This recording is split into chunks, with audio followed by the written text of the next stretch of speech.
Buenas, mi nombre es Nicole Pamela Contreras Soto, soy estudiante de la Universidad Uniminuto de Dios. Vengo a hablarle de los hitos históricos más importantes en esa época. Hitos históricos hace referencia con los acontecimientos históricos. Bueno, el primer hito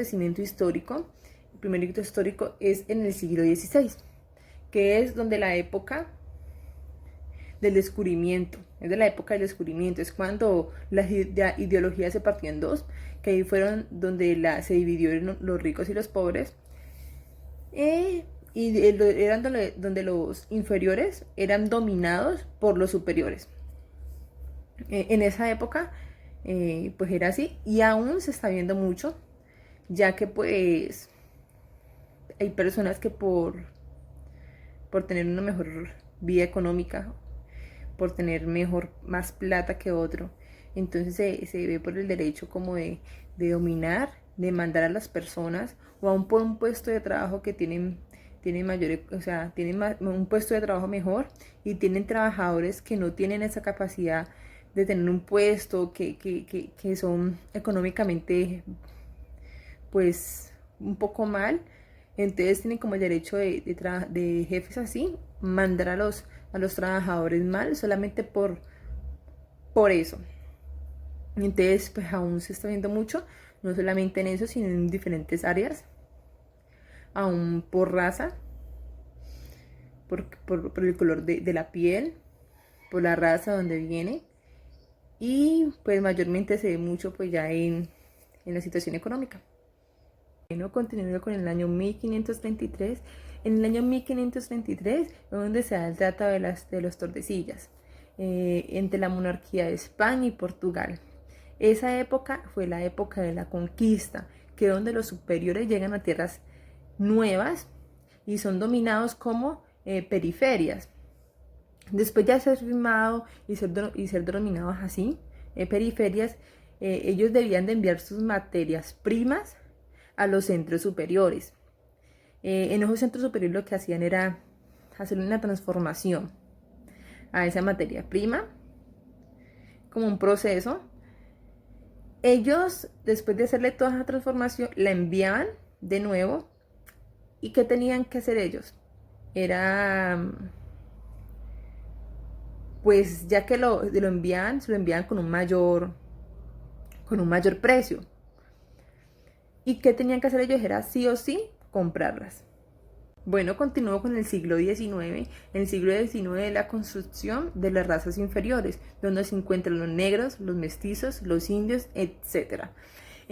Donde los centros imponían su cultura y su religión, pues imponían el parecer de ellos, como ellos lo veían bien, supuestamente, y utilizaban un término feo contra esas personas, que era blanquear la raza, según ellos, que para mejorarla. Pues en eso actualmente se ve mucho ya que pues aún personas que son pues criticadas o que son humilladas por el color de piel, como lo venía diciendo ahora, por ser negros, por ser indios o por ser mestizos. Entonces eran criticados, o son humillados aún en sus trabajos, en sus casas, con los que viven, con su familia. Eso actualmente se ve mucho. Continúo con el año 1919, que es donde se da el Tratado de Versalles, en el cual finalizó la Primera Guerra Mundial y también finalizó pues las potencias. En ese año ellos repartieron las colonias para poder gobernarlas a su antojo y hasta pensar, llegar a un punto de pensar según ellos, de que ellas se gobernaran solas. Pues ese tratado no funcionó, se añadió, pues ya que no había como unas pautas claras ni un manejo bueno y adecuado, y pues además que eso explotaban y saqueaban.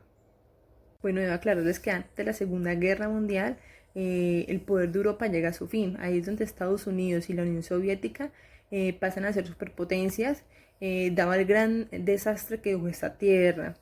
Ahí donde se promueve la reconstrucción de Europa y pues lo que hacen es tratar de reactivar la economía mundial, ya que pues se vio muy afectada. Bueno, continúe con el año 1949, que es donde se posesiona el presidente Truman en Estados Unidos. El discurso del presidente Truman dio pie a la llamada Era del Desarrollo, que es donde se dejan dos puntos claves importantes. El primer punto clave importante es la diferencia entre desarrollo y subdesarrollo. El segundo punto clave e importante es que los países en vías de desarrollo pues dieran lo mejor de sí para poder alcanzar pues el desarrollo total. Continúo con el año 1960. En ese año se da la teoría del despegue de las naciones propuestas por Walt Woodstock, que es donde los países en vías de desarrollo pues necesitan capital, tecnologías, necesitan experiencias en el proceso. Con base a esta teoría se da el Plan Marshall conocido, que es con el fin de facilitar la construcción y recuperación de Europa, pues lo cual claramente no iba a ser gratis. En esa época también se da la Alianza para el Progreso propuesta por Estados Unidos, donde brinda una ayuda económica, social y políticamente. La proporción entre los países desarrollados y subdesarrollados fueron aumentando a través de los siglos. Por el siglo XVIII fue de 1 a 2. Por el siglo XIX pasó de 1 a 5, por el siglo XX pasó de 1 a 15 y en el año de 1980 pasó de ser de 1 a 45. Es importante saber que pues diariamente los recursos se están explotando, que nosotros primero pensamos en nosotros sin importar en los demás. Cuando es bueno primero pensar en los demás, no digo que está mal primero pensar en uno, no, pero también pensar y sentir el dolor de los demás, pensar qué está pasando a las demás personas, qué sienten las demás personas, qué necesidades tienen, cómo uno los trata, qué trato merecen, el trato digno que merece todo el mundo. Entonces diariamente lo vemos en toda parte, no solo en nuestro país, sino en todos los países. Y pues en la actualidad siempre se está viendo eso. Muchas gracias.